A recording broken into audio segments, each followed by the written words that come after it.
Como você já deve ter percebido no seu tempo de vida na Terra, esse planeta é muito, muito seco. Em muitos desses lugares secos, os seres humanos tiveram que desenvolver alguma forma criativa de conseguir água. Por exemplo, por anos, os árabes, na Península Arábica, construíram vários canais subterrâneos chamados de canats. Os canats são basicamente túneis profundos que guiam a água para cidades e evita a vaporização. Assim, o mineiro árabe carrega a água para fora da caverna do buraco e leva para as cidades.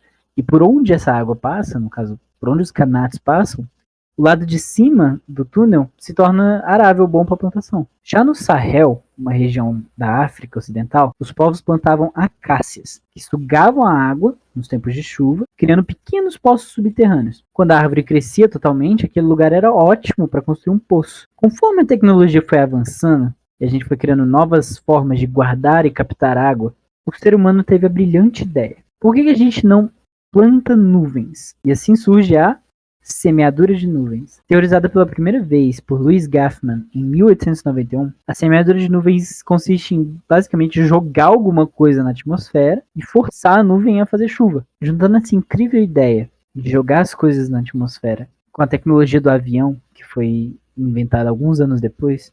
O cientista Vincent J. Schaeffer criou em 1946 o primeiro protótipo do que seria semeadura de nuvens. Ele basicamente jogou na atmosfera um produto chamado gelo seco, que eu não sei se você já ouviu falar. E o gelo seco ele é muito frio, e aí ele força a nuvem a fazer chuva. Mas como isso funciona? Imagina que a nuvem está lá, flutuando no ar, e você joga um pedação de gelo seco nela. Quando o gelo seco chega na nuvem, todas as moléculas de água estão quentes. Ou seja, elas ainda não condensaram. Só que ele é tão gelado, mas tão gelado, que só a mera presença dele faz com que as moléculas de água que estão no estado gasoso condensem e virem água no estado líquido. E elas são pesadas demais para continuar flutuando.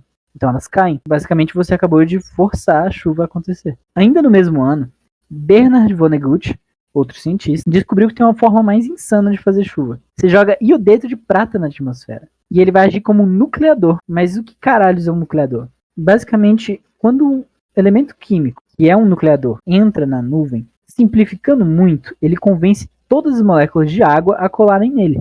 As moléculas de água se juntam em uma coisa só, mas fica tão pesada, que ela não consegue mais se manter na nuvem. Assim, ela condensa e cai. O resto da nuvem aprende com ela esse processo de nucleação. E assim, essa simples molécula que condensou começa a convencer todas as outras a condensarem e assim fazer uma chuva. E dependendo da temperatura lá em cima, essa chuva pode ser líquida ou meio sólida, que é o caso da neve. As moléculas de água convencem umas às outras devido à estrutura cristalina da água. Elas basicamente acham que algum formato é melhor que outro. E o nome disso é cristalografia, o estudo dessas formas de cristais de água. O irmão do Bernard Vonnegut, o cara da cristalografia, é um homem chamado Kurt Vonnegut. E ele escreveu um livro de ficção científica sobre o irmão. Embora Kurt Vonnegut seja assunto para outro vídeo, o que ele escreveu não é. Ele basicamente contou uma história fictícia onde a cristalografia, no caso a estrutura de cristais da água, era utilizada como arma. E essa arma causava grandes catástrofes naturais. Ao forçar a chuva em terrenos sensíveis, como vales, você consegue destruir plantações e cidades inteiras,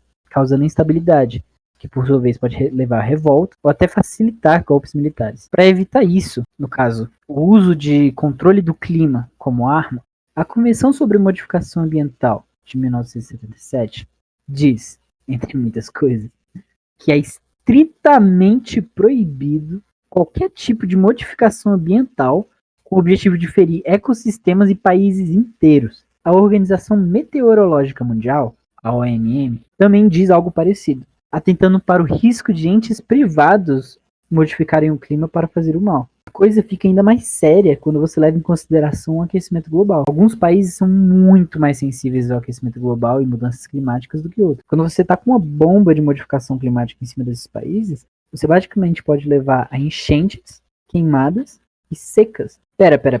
Seca? Pensa assim, imagina que tem dois países, o Exemplistão e a Exemplândia. Os dois países plantam comida para sobreviver. Só que o Exemplistão, ele depende dos rios para irrigar as plantações, enquanto a Exemplândia precisa de correntes de ar que levam nuvens do norte ao sul e molham as plantações. Agora, imagina que o Exemplistão usa a semeadura de nuvens e faz com que a chuva caia mais cedo, não molhando a plantação da Exemplândia. Isso deixa a Exemplândia passando por um período de seca, deixa ela mais sensível para ataques e invasões militares ou para a dependência econômica de um produto importado do Exemplistão. Quando o Exemplistão faz isso, ele está basicamente utilizando de uma ferramenta de transformação climática como arma estratégica. Lembrando que isso não é a mesma coisa que arma climática. Se você vê pelo YouTube aí alguém falando, porque arma climática é isso, porque arma climática é aquilo, mano, isso é teoria da conspiração. Enfim, espero que vocês tenham gostado e manda esse vídeo para aquele teu mano que curte a tempestade. Falou!